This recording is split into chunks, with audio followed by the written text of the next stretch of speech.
The laughter from the backyard still echoed in my ears long after the guests left.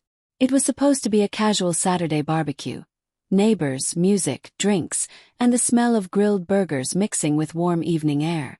But one moment from that night had carved itself into my mind like a scar I couldn't rub away. My wife, Emily, had been leaning against the patio table, a glass of wine in her hand, her hair catching the glow of the string lights. Our neighbor, Tyler, the 24-year-old who'd moved in next door a few months back, had been teasing her about her cooking skills. Emily loved attention, and Tyler was giving her plenty. Then she'd said it. Laughing, careless, maybe a bit tipsy. $100 and a burger. He's yours. She pointed at me across the patio, smirking. Everyone laughed. It was just a joke. But Tyler didn't laugh. He smiled, cool and deliberate, reached into his wallet, and pulled out a crisp stack of bills.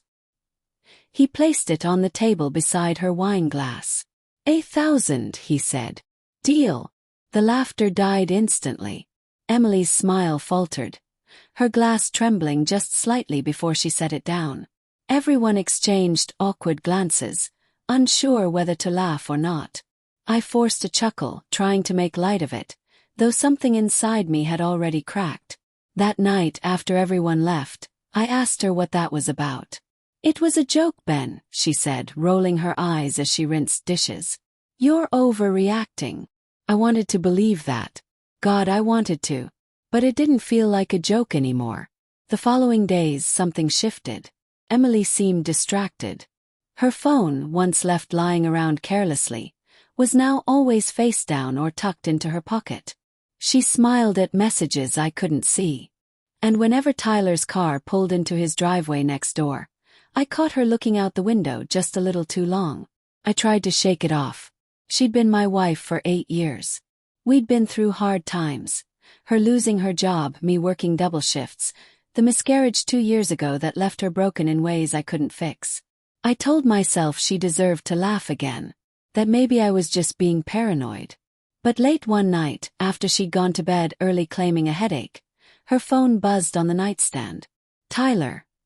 Still thinking about that burger deal. My stomach dropped. She had replied hours earlier. Emily. You couldn't afford me, remember? Winking face. My hands trembled as I stared at the screen. I didn't want to read more, but I did.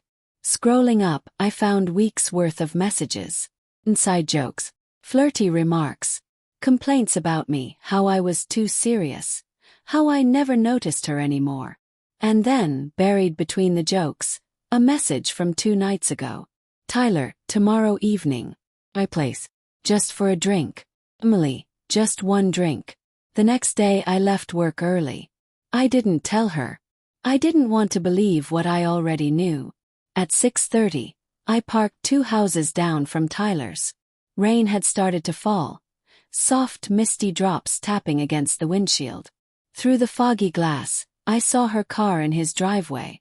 Her red coat, the one I bought her for Christmas, hung near his front door. I waited. I don't know how long. Maybe an hour. Maybe 2. The lights inside flickered. Living room, kitchen, then upstairs. I couldn't breathe. Couldn't move. My chest felt like it was being crushed. Finally, around 9, she came out. Hair tousled. Lips smeared faintly with his cologne. She looked around once before hurrying to her car. I didn't confront her. Not then.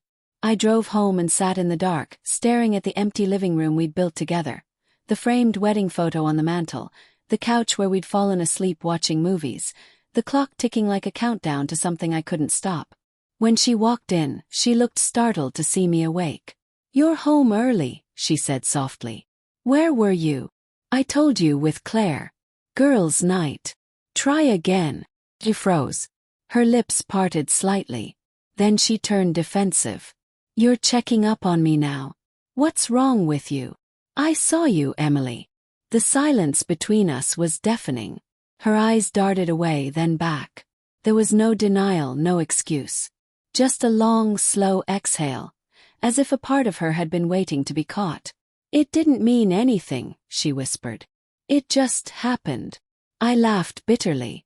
That's what everyone says when they decide to destroy someone's trust. Tears welled up in her eyes. You stopped seeing me, Ben. You stopped feeling anything. I felt like a ghost in this house. And so you decided to haunt someone else's bed. She flinched at that. I walked out before she could answer. The days that followed blurred together. Silence, tears, apologies that felt rehearsed. She swore it was over, that she wanted to fix things. I didn't know what to believe anymore. Then, one evening I saw Tyler again. He was mowing his lawn, earbuds in, as if nothing had happened. When he saw me, he gave a casual wave, that same smug grin from the barbecue plastered on his face. Something in me snapped. I crossed the yard and stood on his driveway. You think this is funny? I asked, my voice trembling with rage. He pulled out his earbuds.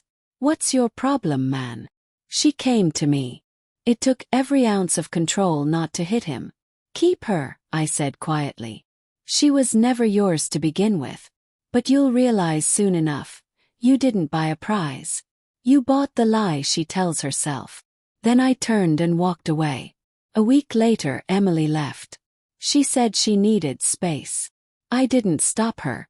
The silence she left behind was heavier than any argument we'd ever had. Nights were the worst. Every sound in the house felt amplified. The creak of the floorboards, the hum of the fridge, the echo of her laughter that still clung to the walls. One night, I found that same $1,000 stack sitting in the back of a kitchen drawer. I don't know when she'd taken it, or why she kept it. Maybe guilt, maybe memory. I stared at it for a long time. Then I took it outside, to the barbecue grill where it all began. I lit a match and dropped it in. The bills curled, blackened, and vanished into ash. Just like us. Months passed. People stopped asking about her. Tyler sold his house and moved away. I heard rumors that it hadn't worked out, that she'd gone to stay with her sister, that she sometimes asked about me. But by then, I'd already made peace with the silence. Sometimes I still stand in the backyard at dusk, hearing echoes of that night. Her laughter, the hiss of the grill, the words that started it all. $100 and a burger, he's yours. She thought it was a joke. But I learned something from that night. Sometimes the cruelest betrayals don't start in bedrooms. They start in laughter, in careless words, in moments that pretend to be harmless. And by the time you realize the joke's gone too far, you're already the punchline.